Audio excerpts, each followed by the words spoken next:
Hello. um Basically it's Friday it's Friday night right now, and this weekend I'm going to be embarking on like my fourth or fifth reread of the Percy Jackson series. Wow. So I'm super excited to reread the series. I haven't read it in over a year. It was when I made that video where I read the whole series in 24 hours. That's the last time I read the series.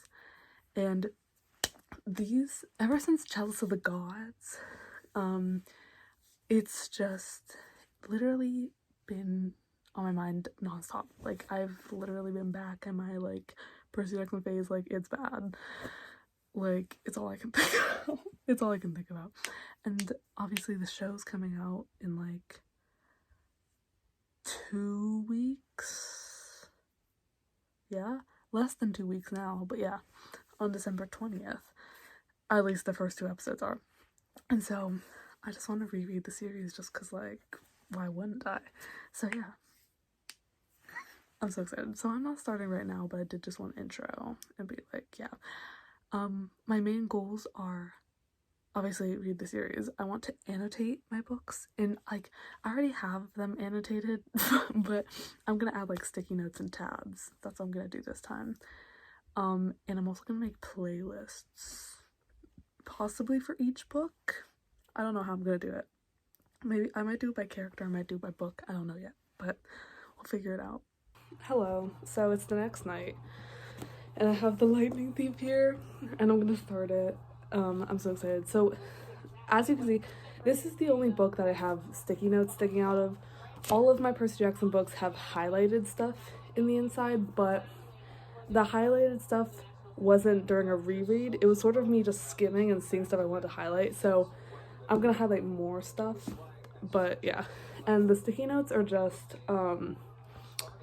I marked off like the chapter titles for the TV show. So like these aren't real annotations, they're just like, let me show you. Like this one is just like episode 2, and then this one way in the back is like episode 6, because that's like the chapter title for episode 6. So it's just like my organization for when the show happens, but I'm gonna add more. Here are my tools I have. I have obviously all my highlighters, my pen, my tabs, and these sticky notes. I'm probably gonna end up using blue because it's like Percy Jackson, but yeah. That's what I'm gonna do.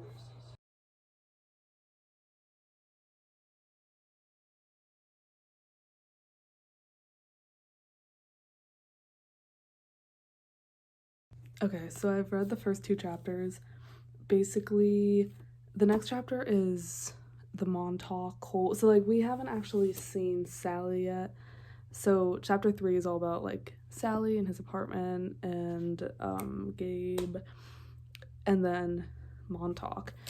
And then I think chapter 4 is maybe when she dies, or yeah, chapter 4 is Mother Teaches Me Bullfighting, iconic title. And then chapter 5 is when he shows up at camp. So I'm loving it, dude. Yeah, I've had some good annotations. You can't see it, but yeah. I think it's so sad how Percy was trying so hard at school. Like, he really was trying so hard. And he still got kicked out. Also, I think it's so funny how, like, in the first book, there's this whole thing of them calling monsters, like, kindly ones. And, like, they're not supposed to say, like, Camp Half-Blood out loud outside of Camp Half-Blood, and they're not supposed to say, like, monsters' names. But in every other book, that's just completely forgotten. That whole rule is just not followed at all. So it was so funny because I was reading it and they, like, mentioned, like, kindly one, and I was like, oh my god, like, I totally forgot about that. But yeah, other than that, Chiron is insane. Like, actually insane. There's this, I mean, he's like, throughout the whole series is kind of crazy, like sending all these kids on quests and stuff, but whatever, like, it's funny. But like him like expecting so much from Percy but like not telling him anything is so crazy. He's like, when they're like in the Metropolitan Museum of Art, he's like, you have to know how all this like Greek mythology applies to you in real life. And Percy's like, what? Because like obviously he's not thinking, oh, it's because I'm a son of a god, like duh. So I think Chiron's in the wrong, but whatever. Yeah. Also, I just got to the part with the fates, right? Yeah, the fates on the like the side of the road cutting the string. It's this whole thing of like, you know, when the fates cut a string, it means someone dies. And so they cut the string, and everyone was like, does this mean Percy's gonna die? That's what Percy thinks, that's what Grover thinks. But I honestly don't remember if this is actual like lore or if this is something that the fandom made up. But the string is Luke's. And it's like he's gonna die. But like Percy doesn't know that. Percy hasn't even met Luke yet. So I don't remember if that's actually if they say that when Luke dies, or if that's just something we made up. But I wrote that down. So okay, this is another long-lasting question within the Percy Jackson universe. Because we don't exactly know, like, in canon who wrote the book. It doesn't make sense. Basically, this book starts with, look, I didn't want to be a half-blood. If you're reading this and you're thinking that, like, whatever. And then it's, like, basically Percy saying, like, don't say I didn't warn you, like, from his perspective, speaking to the reader.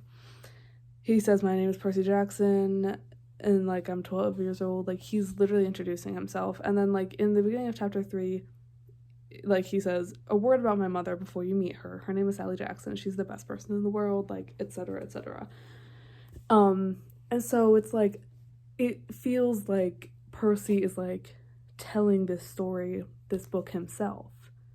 He's, like, breaking the fourth wall kind of vibe. But then in one of the, like, Camp Half-Blood Confidential or, like, one of the Demigod Diaries or files or something, there's a part in it from Rick, and it's, like, Rick's senior scribe of Camp Half-Blood. So it's, like, he's canon in Camp Half-Blood. And so it's, like, we don't know who wrote this book in canon. But, like, even going into Chalice of the Gods, there's, like, references of Percy, like, literally saying in the text, like, when I was typing this, the typo, like, something about a typo. So are we meant to assume Percy's writing this? He says a word about my mother before you meet her. I'm just reading this because I love this. She worked odd jobs, this is about his mom. She worked odd jobs, took night classes to get her high school diploma, and raised me on her own. She never complained or got mad, not even once, but I knew I wasn't an easy kid. Finally, she married Gabe Ugliano. Ugliano is crazy. Who was nice the first 30 seconds we knew him, then showed his true colors as a world-class jerk. When I was young, I nicknamed him Smelly Gabe. I'm sorry, but it's the truth. The guy reeked like moldy garlic pizza wrapped in gym shorts. Between the two of us, we made Mom's life pretty hard. The way Smelly Gabe treated her and the way he and I got along. Well, when I came home is a pretty good example. And then he gets into it. I don't know. I'm actually about to cry. Because, like, reading about, like, Percy gets home and his mom isn't home from work yet, but Gabe is there. And Gabe is immediately asking him for money because he gambles. And then he's like, Percy's talking about how, like, Gabe doesn't, like, he doesn't go to work, but he still gets paid and stuff. And he just spends his money on cigars and beer and then expects Percy to pay for his gambling money. And, like, he says if he tells Sally, he's gonna beat him up. My ice machine making a ruckus. But literally crying about how, like, in the Chalice of the Gods and, like, later books when Paul is in the picture and Paul and Sally get married, how he is so different from Gabe, and he's so sweet and he's so caring, and he doesn't expect anything from Percy, and it's so sweet. And how Percy talks about how he feels like as soon as him and Sally's life, like Percy and Sally's life is getting good, and like Paul's there and they have a good family situation, that he's like going to college and how that's like hard to deal with. Because he spent his whole childhood with Gabe. I can't. It's crazy. Okay, so I just practiced flute for a bit, but I'm going back in. I'm about to read chapter 4. My mom teaches me bullfighting. My mother teaches me bullfighting. And I just have to say, just general note, this book is so much crazier than I remembered it being. Like, obviously, like, I just didn't remember it being so, like, dark. Not that it's, like, super dark, but it just is more dark than I remembered it being. Like, everything with Paul, not Paul. I don't want to speak ill on that man. Gabe. Everything with Gabe, I'm like, oh, this is, like, very sad. And everything with, like, him at Yancey Academy and everything. Also, I don't understand why Chiron... Okay, so, like, Chiron said that he didn't want... When he was talking to Grover, he was like, we want to protect him and, like, keep his innocence... I forget what word he used. Ignorance. I don't know if that's the word he used. But, like, as long as we can, like, we want to keep that innocence. And then Sally was, like... She's talking about how, like, Poseidon... Well, like, she's like, your dad wanted you to go to this summer camp. But if you go to this summer camp, it means I might lose you forever. And I'm like, I don't know what they're talking about. Because I'm like... Do they know about the Zeus thing and know that if Percy goes to camp, he's going to be sent on a quest by Zeus? Is that the deal? Because if that's not the deal, I literally have no clue what they're talking about. Like, what do you mean taking for you forever? Like, are they talking about, like, the prophecy, like, the great prophecy? In that case, why would Sally know that? Like, I just don't understand why they don't want him to go to camp. Because, in my opinion, it seems like he's really struggling out here, and I feel like maybe camp is the best place for him. Because it's like she's sending him off to boarding schools anyway. It's not like he's really with her all that much. So I'm like, why wouldn't you send him somewhere where you know he's safe and has friends? I don't really understand, but let's keep going. I wish I had the original covers, not specifically for The Lightning Thief, but specifically for books like the Battle of the Labyrinth, The Red. Love it. But I like these books too. I love the day. Fun fact about this edition of the books. All the covers, if you line up the covers of the books like flat, they line up. Like it's like they go into each other. The day I found that out, I freaked. Anyway, I have to keep reading. Goodbye. I'm actually about to cry again. I literally haven't gotten like any farther, but just thinking about how Rick wrote this book and this whole series for his son Haley, who has ADHD and dyslexia, and like as a kid would feel all the things that Percy's feeling, the like trying so hard but still like not doing good in school and like being in trouble and all this stuff, just like but like still like trying so hard but not reaping the benefits of it. And it's just making me cry, like how much he emphasized that Percy tried so hard to be a good student and focus and do good on tests and all this stuff, but like it just didn't work. Like, I'm sick.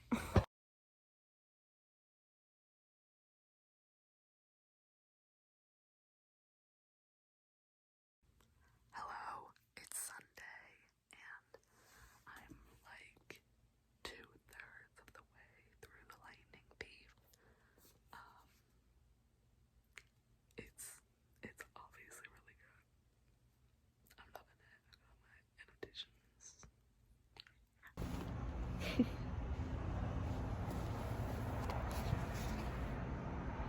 Okay guys, so here's the deal. So it's now Thursday. Still have not finished The Lightning Thief, but I'm going to tonight. It's been a bad week. But I'm finishing it tonight, hopefully. I've got like 50 pages left, so like I got it. Yeah. And I might start Sea of Monsters tonight. Because the beginning of Sea of Monsters, I eat up. I love it. Sea of Monsters is so underrated, by the way. Okay, hello. So, here's what's going on. It's December 19th right now. It's 9:30 p.m. and I was planning on tonight doing my little wrap up for my Lightning Thief reading vlog. Oh, it's not over here. It's over there. Wait, hold on. I was gonna talk about the book, how much I love it. Unfortunately, that's being cut short because I was gonna edit this video and post it tonight so it'd be out before the show. But 30 minutes ago, they surprise dropped the first the first 2 episodes. They're supposed to come out at 3 a.m. They're coming out now, dude. They're out. So I have to watch them right now. What I will say about The Lightning Thief, it's such a good book. It's such a good book. It's such a classic. I think out of all of the books, this is the one that I've read the most. And obviously I know the musical, and I sometimes watch the movie. So I feel like this is the one I know the most. So there's the least amount of like things that come up and like shock me. And I'm like, oh, I forgot about that. So there's that, but like, so good. I've got all my, let me give you a call.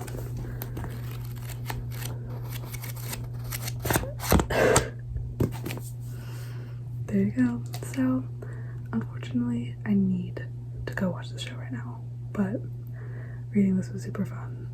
I love this book. The ending is so good with Annabeth and Percy just like talking about their families. It's so good, I'm obsessed. So